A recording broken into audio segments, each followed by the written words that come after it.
Hello friends, welcome to Samayal Food Court. Hello friends, vanakkam and welcome back to Samayal Food Court. இன்னைக்கு நம்ம சமையல் food court சேனல்ல நம்ம ஒரு ஹெல்த்தியான டேஸ்டியான ரெசிபி தான் பார்க்க போறோம். ரொம்பவே சிம்பிளான ரொம்பவே ஈஸியான அரைக்கீரை மசியல் பருப்பு சேர்க்காம எப்படி டேஸ்டியாக செய்யறது தான் நம்ம இன்னைக்கு பார்க்க போகிறோம். வீடியோக்குள்ளே போகிறதுக்கு முன்னாடி நம்ம சமையல் ஃபுட் கோர்ட் சேனலில் புதுசாக பார்க்குற ஃப்ரெண்ட்ஸாக இருந்தீங்கன்னா மறக்காமல் அந்த ரெட் கலர் சப்ஸ்கிரைப் பட்டனை ப்ரெஸ் பண்ணிவிடுங்க. கூடவே இருக்க பெல் ஐக்கானும் ப்ரெஸ் பண்ண மறந்துடாதீங்க. அப்போ தான் நான் போடுற வீடியோஸ் எல்லாம் உங்களுக்கு உடனுக்கு நோட்டிஃபிகேஷன்ஸாக வரும். இந்த அரைக்கீரை மசியல் சாதத்தோடு சாப்பிடும்போது ரொம்ப டேஸ்டியாக இருக்கும் ஃப்ரெண்ட்ஸ். அது மட்டும் இல்லை 10 நிமிஷம் இருந்தால் போதும் இந்த மசியலை நம்ம சீக்கிரமாக செஞ்சு முடிச்சிடலாம். இப்போ வாங்க இது எப்படி செய்யறதுன்னு பார்க்கலாம். அரைக்கீரையை இது போல் க்ளீன் பண்ணிவிட்டு வாஷ் பண்ணிவிட்டு நான் எடுத்து வச்சுருக்கேன். நான் இன்றைக்கி எடுத்துருக்கிறது ஒரு கட்டு ஃபுல்லாக அரைக்கீரை எடுத்திருக்கேன். இது வந்து 4லேருந்து 5 பேர் சாப்பிடலாம். அரைக்கீரையில் இருக்க தண்டு பகுதியில் ரிமூவ் பண்ணிவிட்டு கீரையை மட்டும் இது போல் எடுத்துக்கோங்க. அடுத்தது ஒரு குக்கர் ஹீட் பண்ணிக்கோங்க. குக்கர் ஹீட் ஆன பிறகு அதில் இந்த அரைக்கீரையை நான் சேர்த்துக்கிறேன். இது நீங்கள் நார்மலாக ஒரு பாத்திரத்தில் கூட செய்யலாம், குக்கரில் தான் செய்யணும் அவசியம் இல்லை. வீடியோ ஸ்கிப் பண்ணாமல் ஃபுல்லாக பாருங்கள் ஃப்ரெண்ட்ஸ். அரைக்கீரையில் இருக்க ஹெல்த் பெனிஃபிட்ஸும் நான் உங்களுக்கு இந்த வீடியோவில் ஷேர் பண்ணியிருக்கேன். உங்களுக்கு ரொம்ப யூஸ்ஃபுல்லாக இருக்கும். கீரையெல்லாம் ஆட் பண்ண பிறகு அதில் 1 கப் தண்ணி ஆட் பண்ணிக்கோங்க. அடுத்தது 2 மீடியம் சைஸ் பெரிய வெங்காயம் நான் கட் பண்ணி ஆட் பண்ணியிருக்கேன். உங்ககிட்ட சின்ன வெங்காயம் வந்து நீங்கள் அது கூட சேர்த்துக்கலாம், ரொம்ப டேஸ்டியாக இருக்கும். அடுத்தது 4 மீடியம் சைஸ் தக்காளி இது போல் ரஃப்பாக சாப் பண்ணி இதில் ஆட் பண்ணியிருக்கேன். கூடவே 4 பச்சை மிளகாவை இது மாதிரி சாப் பண்ணி ஆட் பண்ணிக்கோங்க. அடுத்தது இது கூட 10லேருந்து 15 பூண்டு பல் நான் சேர்த்துருக்கேன். கூடவே 1/4 டீஸ்பூன் மஞ்சத்தூள், இந்த கீரைக்கு தேவையான அளவு கல்லுப்பு நான் ஆட் பண்ணியிருக்கேன் ஃப்ரெண்ட்ஸ். இது கூடவே கொஞ்சமாக இந்த அளவுக்கு புளி சேர்த்துக்கோங்க. இந்த புளி சேர்க்கும் போது தான் நம்மளுடைய ரெசிபி ரொம்பவே டேஸ்டியாக இருக்கும். அதனால் கண்டிப்பாக சேர்க்க மறந்துடாதீங்க. இப்போ இது எல்லாத்தையும் நல்லா மிக்ஸ் பண்ணி விட்டுக்கலாம். தண்ணி வந்து உங்களுக்கு எவ்வளோ வேணுமோ அந்த அளவுக்கு நீங்கள் ஆட் பண்ணிக்கோங்க. நல்லா கலந்து விட்டு பாருங்கள். தண்ணி கொஞ்சம் கம்மியாக இருந்தால் நீங்கள் இது போல் தண்ணி சேர்த்துக்கலாம். எப்போ கீரை கடையல் செஞ்சாலும் ரொம்ப தண்ணி ஊற்றிடாதீங்க ஃப்ரெண்ட்ஸ். தண்ணி வந்து பார்த்து அளவாக ஆட் பண்ணுங்கள். அப்போ தான் உங்களுக்கு ரொம்ப டேஸ்டியாக இருக்கும். இப்போ இதை ஹை ஃப்ளேமில் ஒரு 10 நிமிஷம் மூடி வச்சுருங்க. குக்கர் க்ளோஸ் பண்ணிவிட்டு குக்கருக்கு வெயிட் போடாதீங்க ஃப்ரெண்ட்ஸ். விசில் போடாமல் அப்படியே நீங்கள் வேக வைங்க. இது போல் நம்ம வேக வைக்கும் போது தான் நம்ம கீரை மசியல் ரொம்ப டேஸ்டியாக இருக்கும். இது வேகிறதுக்குள்ளே இப்போ நம்ம அரைக்கீரையில் இருக்க ஹெல்த் பெனிஃபிட்ஸ் பற்றி பார்த்துடலாம். ஹேர் ப்ராப்ளம்ஸை ரெடியூஸ் பண்ணிவிடும். அது மட்டும் இல்லை, ஹேர் க்ரோத்தை நல்லாவே இன்க்ரீஸ் பண்ணும்.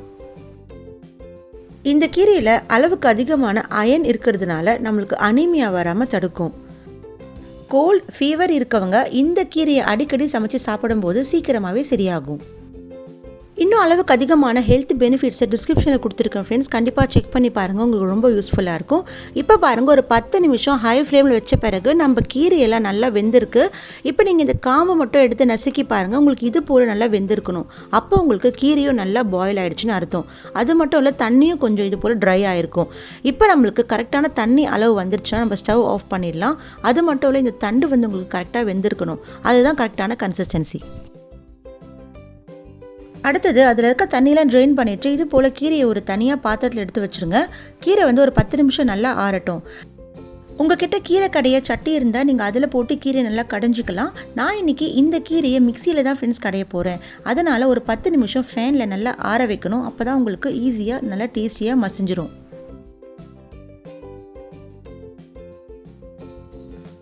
கீரை நல்லா ஆறின பிறகு இது போல் மிக்சியில் ட்ரான்ஸ்ஃபர் பண்ணிவிடுங்க. கீரையை சுட சுட மிக்சியில் அரைக்கக்கூடாது ஃப்ரெண்ட்ஸ். மிக்சியில் நீங்கள் கீரை மசியல் செஞ்சீங்கன்னா கீரை நல்லா ஆறின பிறகு இது போல் மசிச்சுக்கோங்க. அடுத்தது மிக்சியில் நீங்கள் ஹை ஸ்பீடில் வைக்கவே கூடாது. இன்ச்சில் 1 தடவை 2 தடவை போட்டு எடுத்தாலே போதும் ஃப்ரெண்ட்ஸ். ரொம்ப மசிய விட்டிங்கன்னா கீரை ஒரு டேஸ்ட் எல்லாம் போயிடும்.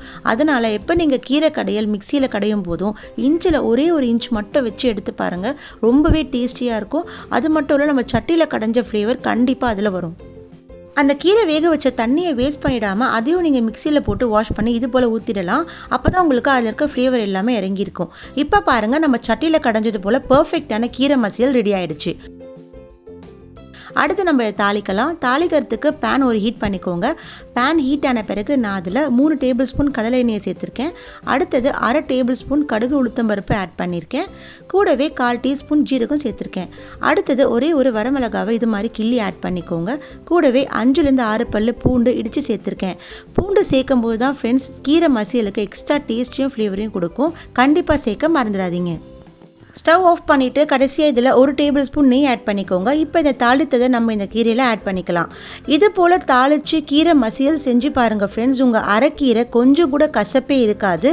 அது மட்டும் இல்லை, நம்ம இதில் புளி சேர்த்ததுனால எக்ஸ்ட்ரா டேஸ்ட்டையும் ஃப்ளேவரையும் கொடுக்கும். நம்ம இதில் பருப்பு சேர்த்தும் சமைக்கலாம். ஆனால் பருப்பு சேர்த்து சமைக்கிறத விட அரைக்கீரையை இது போல் சமைச்சு பாருங்கள்.